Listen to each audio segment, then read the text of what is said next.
Hey everyone and welcome to Storytime. My name is Jake and today we are going to be looking at the subreddit r/prorevenge, where people tell us their best stories on when they got revenge on someone or something they didn't like. If you're new around here, please do hit subscribe down below so that you never miss out on another video. But for now, let's sit back, relax and enjoy some pro-revenge stories. Karen wants $1,000 cash for $10 coupon sent to the wrong address. Pays more in legal fees. This story is from a few years ago when I worked in the legal department of a 1,000 plus store national retailer. As part of my job, I handled customer complaints that elevated when the customer threatened legal action.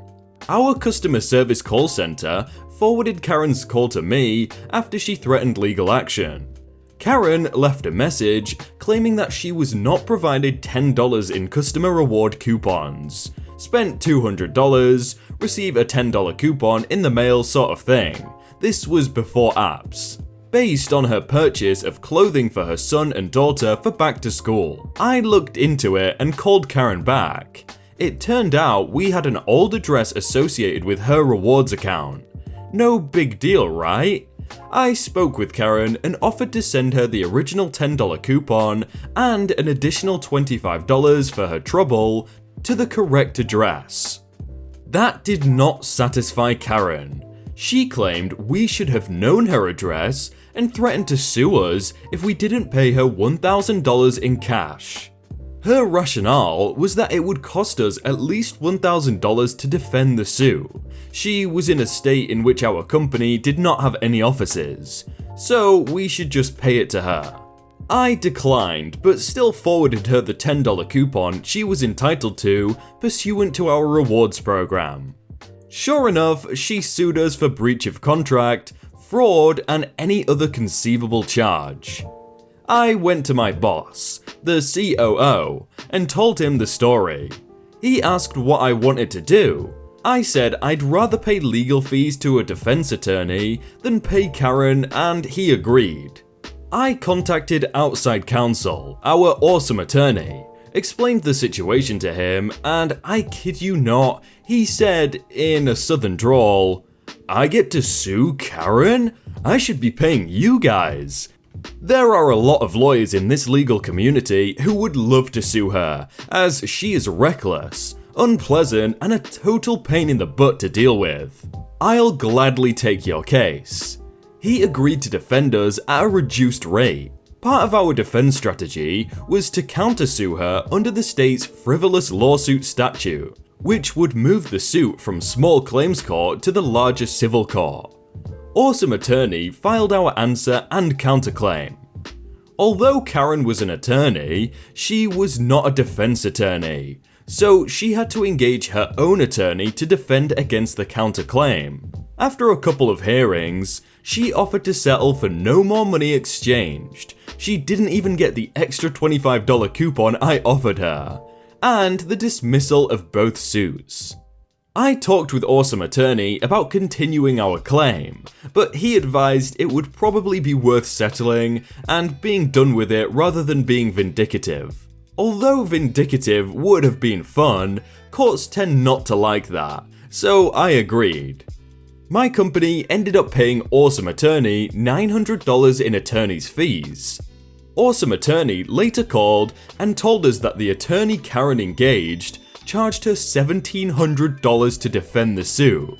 Although I would have liked to continue our suit, I think her having to pay $1,700 over a $10 coupon sent to the wrong address is sufficient justice. Okay, let me just say this.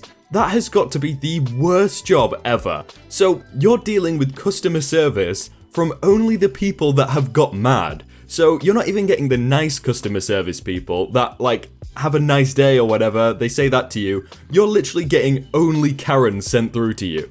I could not imagine that. Ex-girlfriend was a scammer, so I put her in the slammer. Bippity boppity boo, I destroyed her family too. Around the time that I got my first full-time job and finished college, I decided I was ready to venture out and start dating. I had heard about this amazing app through a few of my co-workers, a little thing called Tinder, so I decided to give it a shot. After about a week on the app, I finally matched with a woman who we will call Talia. Talia lived in a different city than I did, but the day we matched, she said she was visiting a cousin. We messaged through the app, and after verifying she was real through her Facebook and Instagram profiles, we exchanged phone numbers. She said she was employed full-time, had an apartment and her own car, and was somehow still single. We talked for about 2 weeks on the phone, always at night after my shift at work, before we finally had a chance to meet when our schedules matched up. I drove my beat-up 1996 Honda Civic to her town, spent that Friday night, I forgot where we ate that night, and in the morning we had breakfast at Waffle House. Talia did have her own apartment, however she lived next door to her grandmother, who I awkwardly had to meet the next morning. I learned from Talia that her car was actually in her grandmother's name, and her apartment was in the name of her cousin. She went so far as to show me family portraits with her cousin to talk about her abusive ex, and even shared with me how her laundry room was embarrassingly infested with flies and roaches. We officially changed our social media to dating that day. Keep in mind that this was my first relationship in almost 4 years, so I was excited. The scam. Talia also told me that day that she had been fired from work about a week earlier, but was too embarrassed to tell me. I asked how she kept up her bills, and she said that her grandmother and dad had been helping her. Talia asked if I could help her make a car payment, which was due that weekend. I refused. She then explained that she could get a payday loan, which is banned in our state, and could put it into my checking account. I felt uneasy about it and asked if there was another way she could get the loan. Talia said that she couldn't use her grandma's or dad's account because they had burned her in the past. I thought it was weird, but she started crying. So I called my bank, where I had an account since high school graduation, and opened a linked checking account. I gave Talia the new checking account number and routing number. Talia contacted a payday loan company in Alabama, and by Sunday morning, she had the funds in my linked checking account. Per our agreement, I gave her the money. Talia promised to repay the loan within 2 weeks. I had my reservations, but went back home and went back to work Monday. Talia called me on Wednesday and said she had a new job. I asked if she had the payday loan squared away with her first paycheck. She said she did, but I still got charged $47 2 weeks after she set up the loan. I called my bank, called Talia to verify the loan was going through her, and terminated the charge from the payday loan as I was not the signed person. Talia and I agreed to meet Memorial Day weekend 2 weeks later. She stated that her dad had given her a check for the entire loan amount, $1,800, and that she would deposit it into my bank near her. Like a fool, I let her deposit the check right before Memorial Day weekend. 2 weeks later, the payday loan company charged another $47, plus penalty fees and another $47. The $1,800 check bounced. Talia stopped answering calls and blocked me on everything. I called my bank and informed them that I was a victim of fraud. Within hours, my main checking account, into which my payday had gone, my savings account, with $800 saved for a new car, and the new checking account were closed. My best friend from college, we'll call him Clark, found Talia had 2 of every social media account. The one she shared with me, and the one on which she had a boyfriend.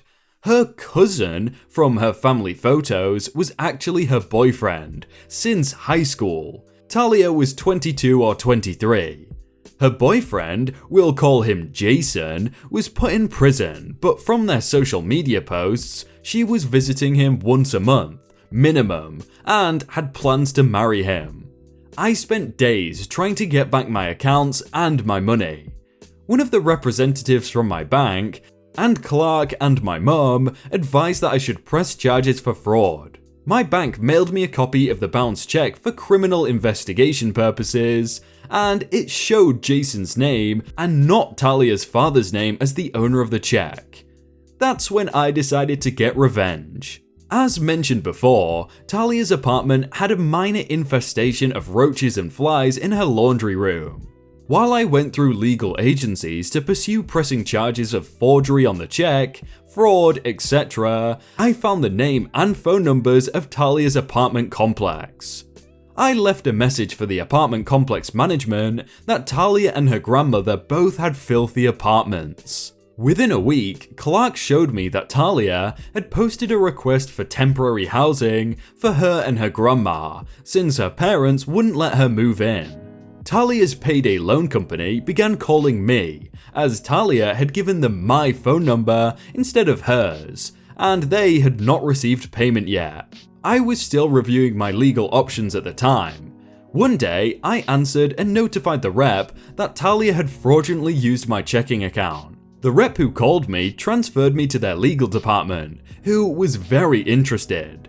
It turned out that Talia's grandma and her father owed to the payday loan company. It wasn't a lot separately, but the payday loan company had enough evidence, with my claim that Talia was the ringleader using her family's accounts. I turned over my evidence, including Talia's text messages promising to pay, the copy of the bounce check, and my bank statements. By the end of the year, Talia was arrested on several charges. Her grandma and father were also arrested, but took pleas for lesser charges in exchange for turning over evidence on her. I didn't have to testify at the trial, but I kept informed. Talia's grandma had a minor heart attack when she was arrested, and had a more significant one during the trial. I'm not so sure if her grandma lived or died after the trial. Despite this, Talia went to prison for multiple counts, and will serve more than a decade behind bars. You know what, I like to see the good in things, and I think right there OP brought her and her boyfriend together. Even if it was prison, they were still together. Wow, what a good love story. Saved by utter incompetence. The timeline for this tale is Christmas 1988. I used to have a music production studio based out of a big studio rehearsal complex in South London, and I had been working there for 3 days on recording and producing some backing tapes for a client, who also happened to be an old friend.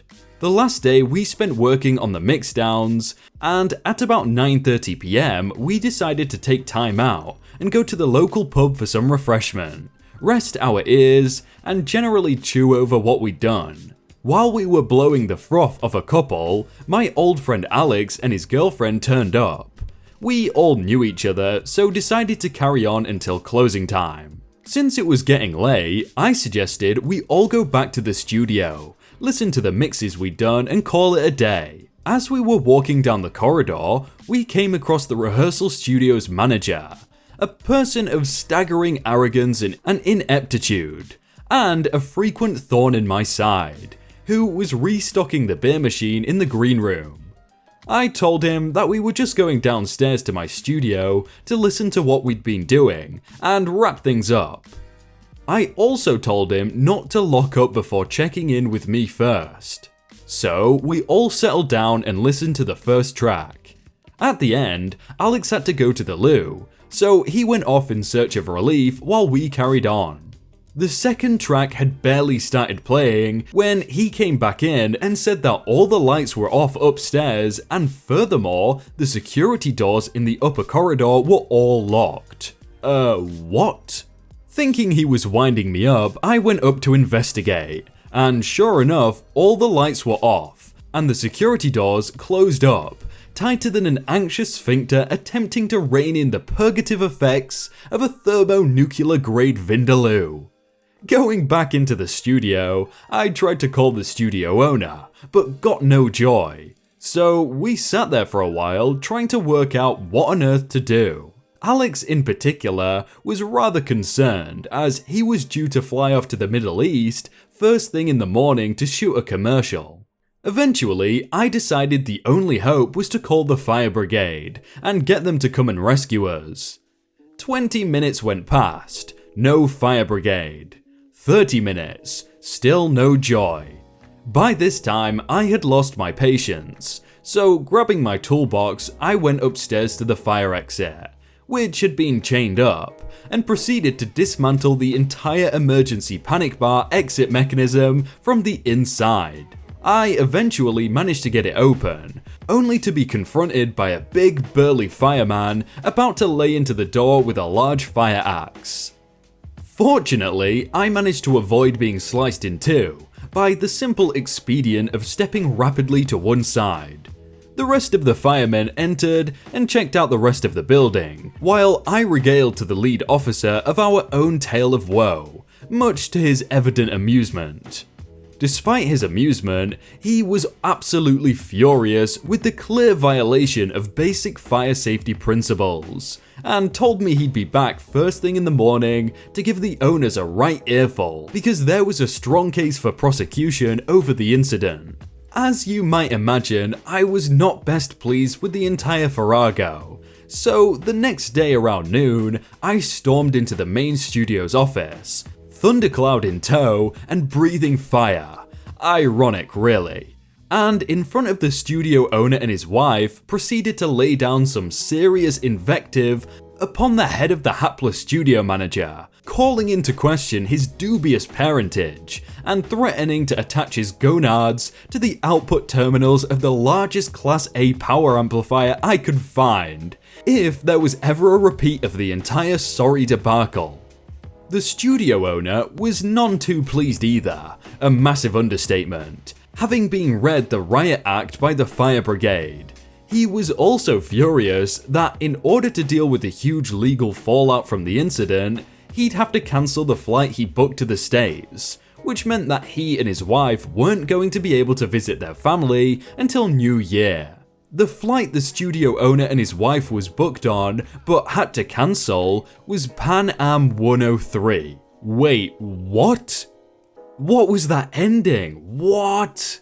That's like, you get pro-revenge, but then again, these series of events had to happen for his life. Wow, that is crazy. Hey everyone, I hope you all had a really good day and that you enjoyed that video. If you want to check out some other videos, then click on screen right now, or check out the playlist down below. If you enjoyed that video, then please do leave a like. And if you want to submit your own stories, then you can do so by joining the Discord in the top link in the description. But thank you so much for watching, and I will see you very soon.